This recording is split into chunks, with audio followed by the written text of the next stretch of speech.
Saudara-saudara pendengar yang kami kasihi dimanapun Anda berada, Anda kembali bersama kami dalam acara Telaga, Tegur Sapa Gembala Keluarga. Saya Gunawan Santoso dari Lembaga Bina Keluarga Kristen akan berbincang-bincang dengan Bapak Pendeta Dr. Paul Gunadi. Beliau adalah seorang pakar dalam bidang konseling serta dosen di Seminari Alkitab Asia Tenggara, Malang. Perbincangan kami kali ini tentang tumbuhnya kepribadian borderline. Kami percaya acara ini pasti bermanfaat bagi kita sekalian dan dari studio kami mengucapkan selamat mengikuti. Pak Paul, sebelum kita lebih jauh berbincang-bincang tentang topik ini, mungkin Pak Paul bisa jelaskan secara singkat kepribadian borderline itu apa maksudnya, Pak Paul? Di dalam penggolongan gangguan jiwa, Pak Gunawan, ada satu yang disebut gangguan kepribadian borderline. Kita tahu istilah borderline secara harafiah berarti kan sepertinya itu perbatasan ya. Nah, kenapa kok ada gangguan kejiwaan yang disebut gangguan di perbatasan? Memang ini merupakan gangguan perbatasan antara dua gangguan besar, yaitu yang disebut gangguan-gangguan neurotik dan gangguan-gangguan psikotik. Ya, gangguan neurotik itu tuh gangguan yang bersumber dari kecemasan, masalah-masalah emosional. Nah, dalam gangguan besar neurotik itu ada gangguan seperti gangguan kecemasan, gangguan depresi, dan sebagainya. Sedangkan ada lagi gangguan yang lebih serius, yaitu gangguan-gangguan psikotik atau psikosis. Di sini nih biasanya tuh terjadi gangguan dalam berpikir. Jadi memulai mengembangkan pemikiran yang irasional, menghayal, berhalusinasi, dan sebagainya. Nah, di tengah-tengah itu tuh ditempatkan gangguan borderline. Kenapa? Sebab gangguan ini memang belum sepenuhnya masuk ke gangguan psikotik, karena masih ada ya sentuhan realitasnya, rasionalitasnya masih ada. Tapi di pihak lain juga gangguan ini memang sudah sedikit banyak ya melibatkan gangguan pada pikiran, bukan hanya emosi. Karena cara mereka memandang itu tuh udah mendekati ya keluar jalur gitu. Itu sebabnya gangguan ini disebut gangguan borderline, di tengah-tengah atau di perbatasan antara dua golongan gangguan besar ini. Ya, ini di dalam kehidupan berkeluarga, Pak Paul ya. Masalah apa yang bisa ditimbulkan oleh kepribadian borderline ini? Jadi penyebabnya borderline itu sebetulnya sangat sederhana, Pak Gunawan, tapi kita bisa lihat hal yang sederhana itu efeknya bisa sangat-sangat berakar dan meluas pada akhirnya. Setiap anak itu sebetulnya membutuhkan kasih sayang. Ya, dari kasih sayang yang diterimanya, dia merasa diri berharga, ya, dan dari kasih sayang itu juga dia belajar menerima kasih, ya, merasakan dikasihi. Nah, akhirnya dia pun belajar membagi kasih, alias mulai mengasihi orang lain. Kemudian anak juga memerlukan ya pacuan, tuntutan, disiplin, larangan, pembatasan. Itu anak-anak juga perlu semuanya. Sebab tanpa pembatasan, tanpa adanya tuntutan, anak itu ya nggak termotivasi ya. Nggak bisa untuk mengerem diri, nggak bisa untuk memacu diri, maju selangkah dan sebagainya. Maka juga perlu. Jadi kedua-duanya perlu. Dalam kasus borderline, anak-anak ini dibesarkan oleh orang tua yang orang tuanya itu nggak hangat, nggak memberikan kasih sayang, tapi memberikan tuntutan yang besar. Misalnya, harus angkanya baik, harus membereskan ini, harus tahu ini, harus mengerti ini. Tuntutannya banyak sekali. Tapi sekali lagi, kasih sayangnya itu sangat kurang. Kehangatan, kedekatan, hati ke hati, bicara, itu benar-benar tuh jarang terjadi. Nah, anak-anak yang dibesarkan dalam keluarga di mana ini terjadi, kasih sayang, kehangatan, kedekatan kurang, tuntutan begitu banyak dan tinggi, besarnya akan mengembangkan gangguan borderline ini. Dia menjadi anak yang akhirnya tuh sangat-sangat susah sekali untuk bisa mengasihi, membagi kasih, menerima kasih, berbelas kasihan, itu semuanya susah buat dia lakukan. Tapi di pihak lain dia akan menuntut dirinya, nuntut orang lain dengan keras semuanya. Nah, inilah gangguan yang sebetulnya itu sekali lagi ya, ditimbulkan oleh hal-hal dalam keluarga yang seharusnya orang tua lakukan tapi nggak lakukan, namun efeknya akhirnya sangatlah besar. Ya, itu kalau anak tersebut suatu saat nanti menikah, Pak Paul ya, itu kan menjadi masalah besar di dalam hubungannya dengan pasangannya. Betul sekali, Gunawan. Nanti jadinya memang akan terjadi banyak sekali gangguan, karena pada akhirnya ujung-ujungnya itu nggak ada orang yang memang bisa tahan ya dengan kehidupan yang seperti itu. Nah, mungkin saya kira kita langsung aja masuk sekarang kepada ciri-cirinya ya. Ada beberapa ciri yang nantinya tuh akan benar-benar mengganggu Bukan saja pada pasangan, yang nanti kita akan bahas pada rekaman yang berikutnya, tapi juga pada lingkungan dengan orang-orang di sekitarnya. Misalnya apa tuh? Yang pertama adalah, ciri orang borderline adalah tidak bisa menguasai emosi. Jadi mereka ini mudah sekali tersulut. Kalau tersulut, emosinya meledak dengan sangat kuat sekali. Dan seringkali dalam keadaan sangat marah, nggak bisa menguasai juga tindakannya. Bisa histeris, bisa mukul. Ya, kalaupun dia perempuan, ya dia bisa mukul suaminya atau dia mukul orang. Benar-benar kalau lagi marah itu benar-benar bisa histeris sekali. Nah, saya kira ini nih gejala yang memang ini sangat mengganggu baik dirinya maupun orang lain ya. Nah, kita juga lihat kasus ini begini parahnya, bahkan di kalangan penderita depresi.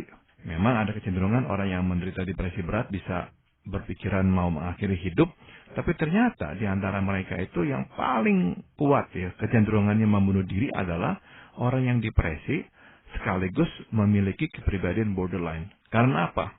Karena waktu mereka lagi beremosi, mereka memang nggak bisa mengontrol dirinya. Lepas kendali, benar-benar mata gelap. Jadi kalau kita hidup dengan dia tuh kita akan takut memang. Melihat orang yang begitu kalapnya. Bisa ambil pisau, bisa mau tusuk kita, bisa ngamuk, dan bisa mau bukulin anak, dan sebagainya. Dan dia nggak peduli. Tuh.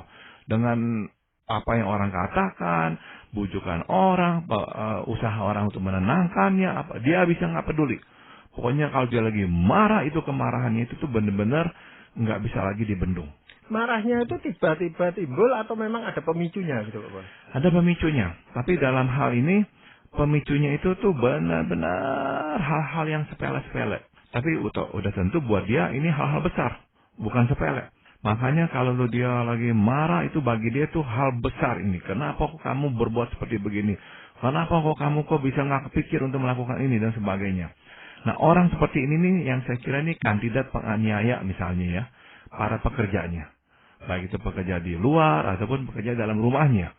Ya, makanya kita kan tahu bahwa di sebagian negara TKW itu dipukul segala macam. Sebagian bukan oleh tuannya, tapi oleh majikan perempuannya. Nah, memang ini yang memang nggak suatu berita yang kurang enak didengar, tapi sebetulnya penderita borderline mayoritas adalah perempuan, bukannya laki-laki.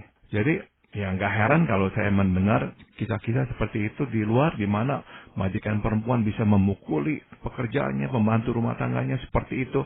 Bisa saya ini menduga saja bahwa besar kemungkinan memang ini orang-orang yang menderita gangguan borderline seperti ini.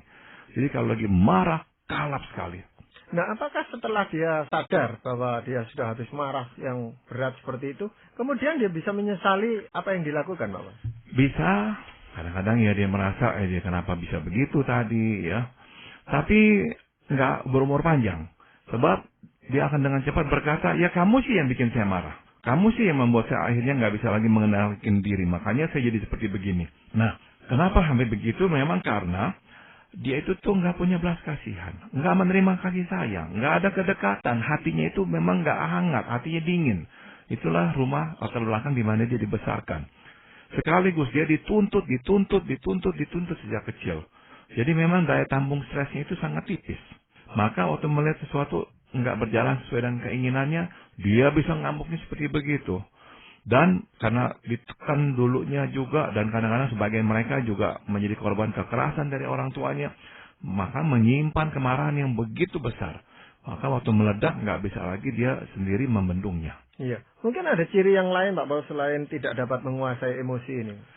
Mereka adalah orang yang kalau berpikir secara hitam putih. Artinya mereka sangat sulit melihat aspek abu-abu ya dari suatu permasalahan.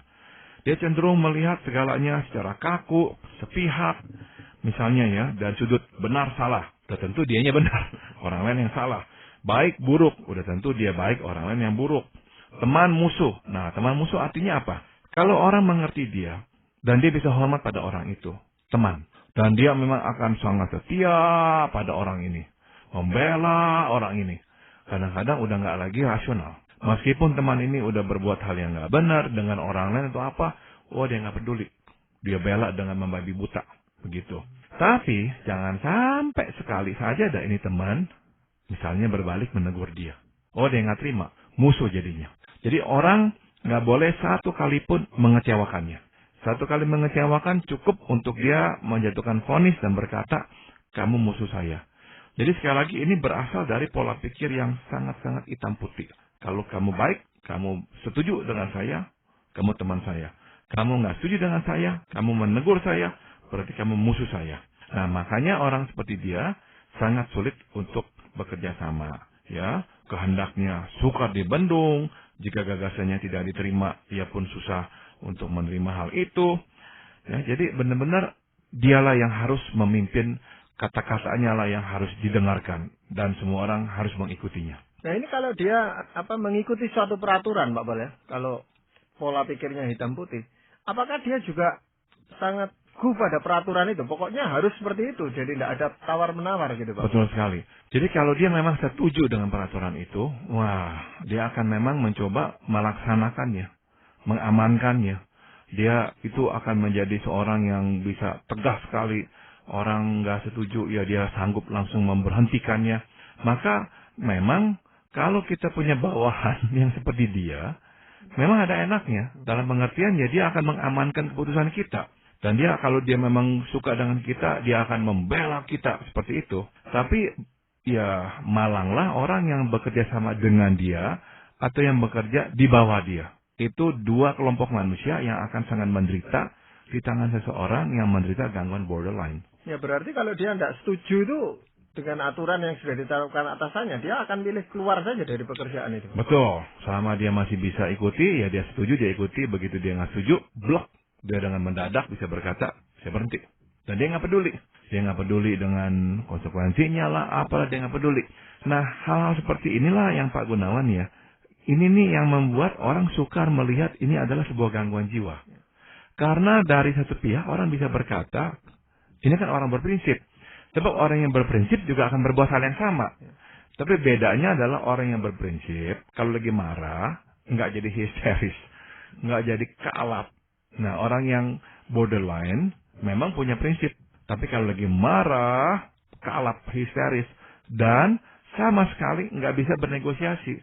Orang yang berprinsip kadang-kadang bisa bernegosiasi. Dia bisa mundur, dia bisa mengalah, dia bisa berkata, oke, saya tunda dulu. Orang yang borderline nggak bisa. Apapun yang dia inginkannya, itu yang dia harus dapatkan. Dia nggak akan bisa menerima tuh kalau orang berkata, maaf, belum bisa, atau saya ada masalah, atau apa. Aduh, nggak bisa. Apalagi kalau itu diberitahukannya oleh bawahannya, yang dia sudah perintahkan harus kerjakan ini itu. Dia nggak bisa terima.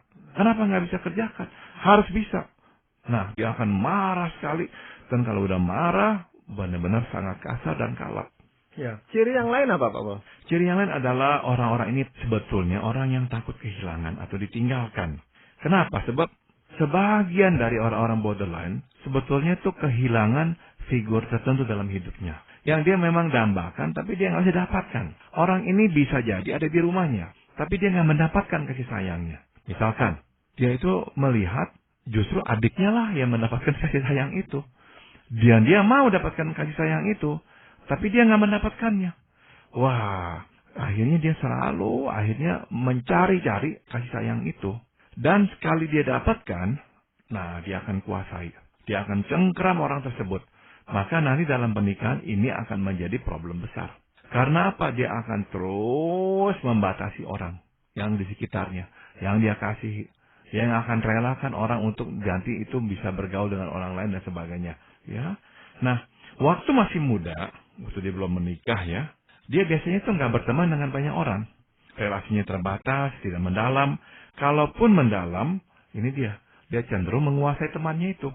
Jadi kalau kita ini belum menikah, punya teman seperti ini, harusnya kita tahu, yaitu nggak boleh tuh kita tuh pergi dengan teman lain tanpa beritahu dia. Apalagi nggak ajak-ajak dia. Dia bisa sangat tersinggung, dia merasa ditinggal, nggak lagi diperhatikan, dia merasa dikhianati, apa-apa. Dan dia akan berkata, saya kan nggak begitu sama kamu. Kalau saya mau pergi, saya pasti beritahu kamu dan saya pasti ajak kamu. Kamu kok nggak begitu sama saya? Wah, dia akan ngamuk seperti begitu. Jadi teman-teman akhirnya menjauh dari dia, nggak tahan. Karena ikut sama dia tuh benar-benar harus dirantai seolah-olah. Harus selalu memberi perhatian penuh kepada dia dan keinginannya. Ya kalau dia itu takut kehilangan, Pak Boy. Tetapi kenapa dia juga dengan seenaknya akan meninggalkan orang kalau dia tidak senang dengan orang itu gitu. So begini Pak Gunawan, bagi dia daripada saya ditinggal, terlebih dahulu saya tinggalkan orang itu. Ya. Itu prinsip hidupnya tuh. Jadi kalau dia udah melihat gelagat, orang ini kira-kira nih udah nggak lagi setia, udah nggak lagi suka sama dia atau apa, dia orang pertama yang mau buru-buru keluar memang. Dan dia berkata udah nggak mau lagi. Intinya adalah daripada dia yang nanti ditinggal, ya lebih baik dan lebih dahululah dia meninggalkan orang tersebut. Iya. Lalu ada ciri yang lain mungkin Pak Pal dari orang ini? Ciri yang lain adalah orang borderline ini sebetulnya mendasarkan harga dirinya pada prestasi. Ya, jadi orang dengan kepribadian borderline pada umumnya memacu diri secara berlebihan. Itu sebabnya sebagai pekerja ia disukai. Karena apa? Dia memberi hasil yang memuaskan. Ya, masalahnya adalah ia pun menuntut orang untuk melakukan segalanya seperti dirinya. Dia sukar menerima hasil yang asal-asalan dan tidak segan-segan memarahi bawahannya. Jadi, ya memang sangat susah bekerja di bawah dia. Atau sangat susah bekerja dengan dia. Karena dia susah kerjasama. Kebanyakan jangan berkata kepada orang, saya kerjakan sendiri. Jangan kerjasama dengan saya dah. Habis susah repot nanti. Saya aja sendiri dah. Nah, kalau kita jadi atasan, mungkin kita senang punya pekerja seperti dia. Beres kerjanya rapi. Tapi celakanya adalah kita nggak bisa tempatkan dia dengan orang lain. Sangat susah sekali bekerja sama. Namun ini menjadi masalah yang lebih besar karena apa Pak Gunawan? Dia terlalu menumpukan siapa dirinya pada pekerjaannya. Maka jangan sampai kita itu tuh nggak menghargai atau nggak memberi pengakuan kepada prestasinya. Elah dia bisa ngamuk. Dia bisa sangat ngamuk. Jadi apa yang dia kerjakan dia menuntut orang untuk bisa menghargainya. Waktu orang kok kayaknya ya biasa-biasa aja, udah dah dia nggak akan mau lagi kerjakan. Dia mungkin akan berhenti. Pokoknya dia berkata, kamu nggak bisa menghargai karya saya, ya udah nggak usah lagi kerja sama kamu. Jadi benar-benar tuh sebuah sikap hidup yang kaku ya benar-benar.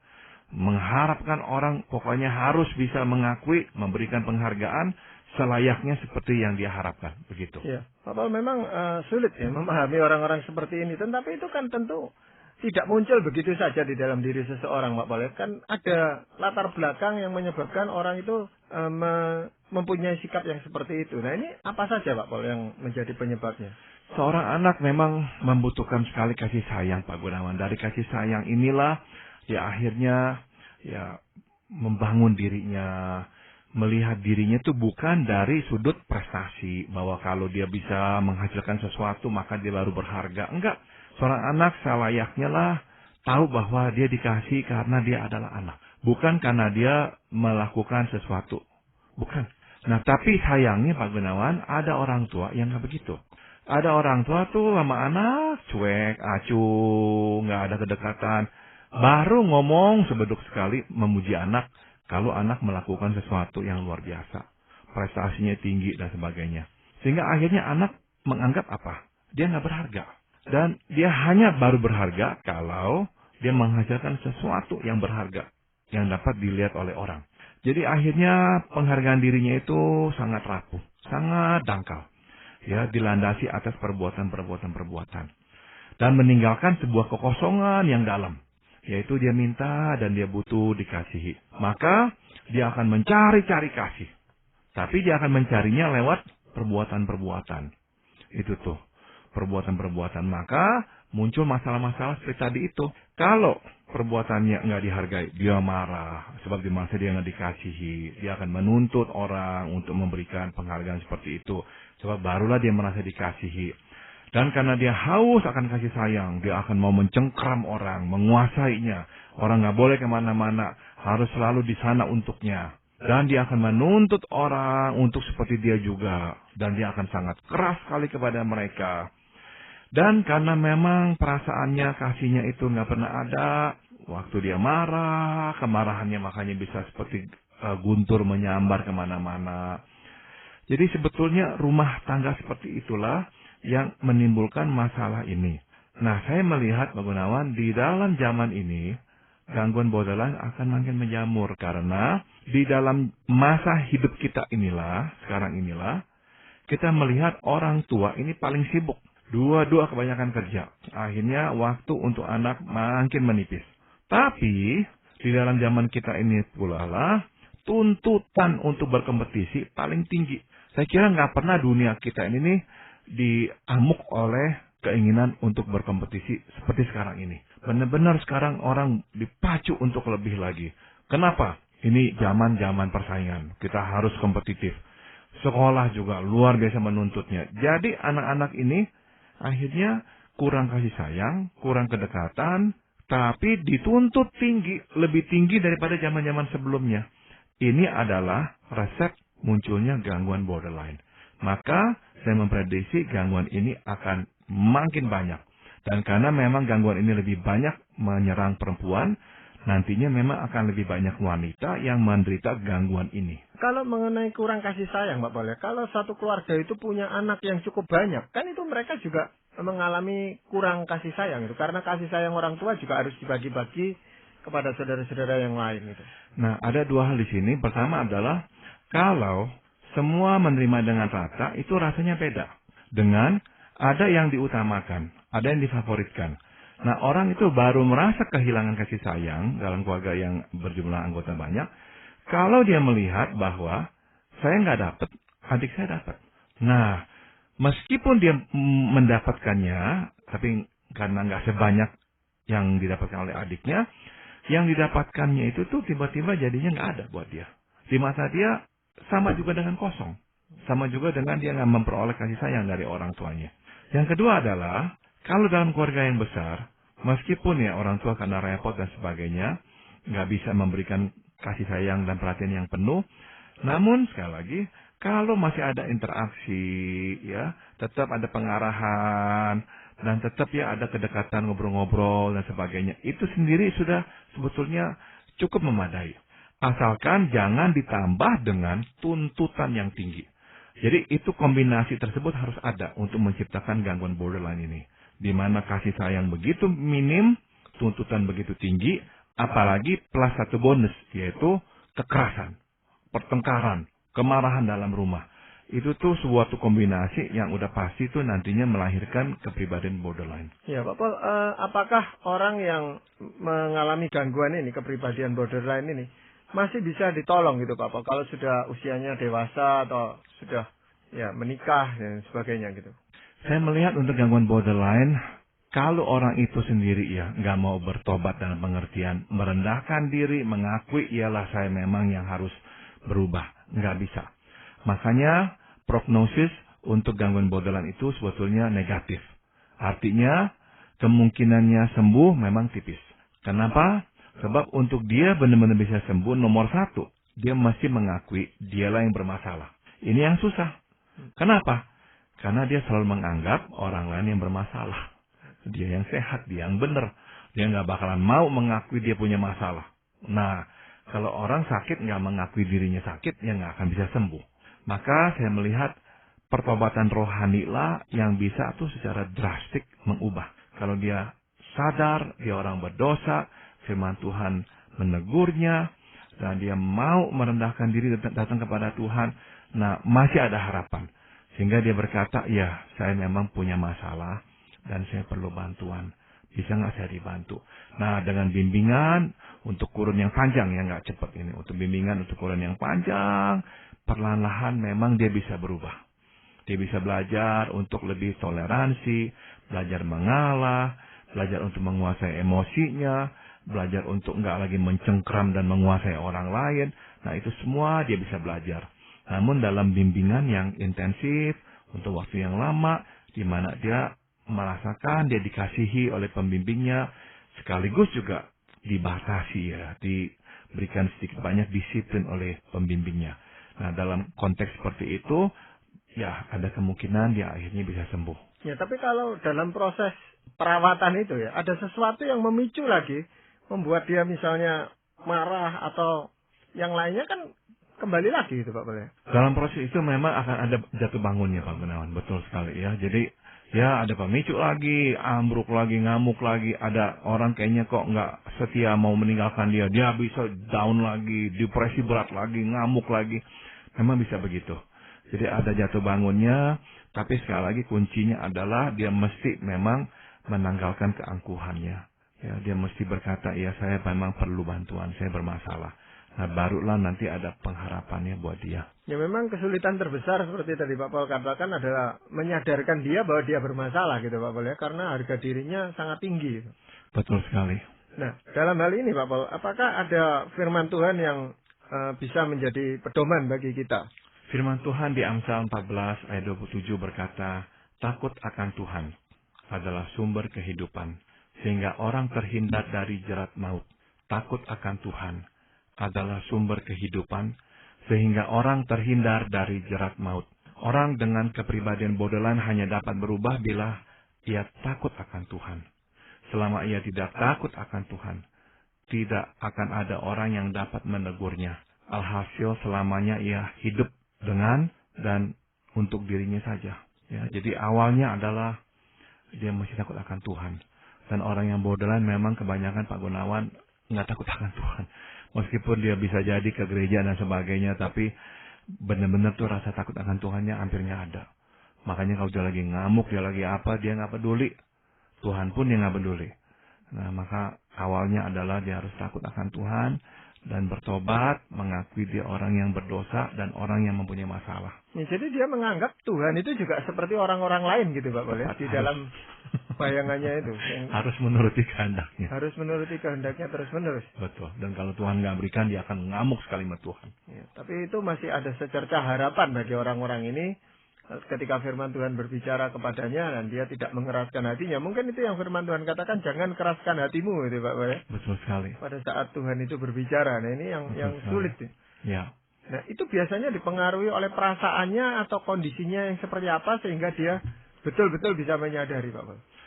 Karena memang pola pikirnya yang udah sangat hitam putih, kaku sekali ya. Jadi memang sangat sulit sekali buat dia itu tuh menerima masukan dari orang ya. Jadi memang usaha-usaha kita meyakinkannya biasanya seperti mental ya. Karena dia nggak terbuka. Ya, terima kasih Pak Paul untuk perbincangan kali ini. Dan para pendengar sekalian, kami mengucapkan banyak terima kasih. Anda telah mengikuti perbincangan kami dengan Bapak Pendeta Dr. Paul Gunadi dalam acara Telaga.